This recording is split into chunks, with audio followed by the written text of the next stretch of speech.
the other day when we drove around to see these platforms up on the trees was like, oh my gosh, what is this? Where am I? Because we have bees, we have bears and bees where I live, in the city, in the country where I live, in the mountains, but we put electric fences around them. I think that's because there's more of a larger economic drive with the way American beekeeping happens.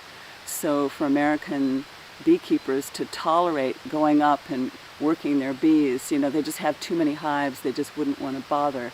I think there's something to the scale of beekeeping and life and the demand on bees that is a kinder, more compassionate, more real situation here.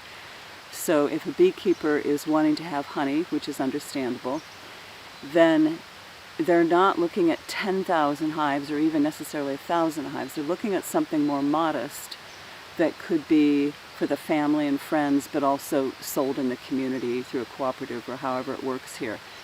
So the scale of that keeps an unnecessary pressure and stress on the bees to do more than they can do.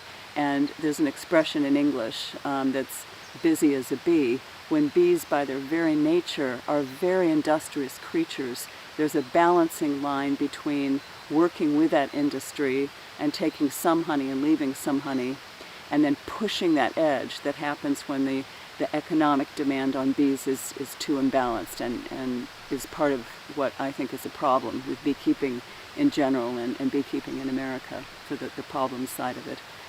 So when I'm here, I'm like, it's truly my deep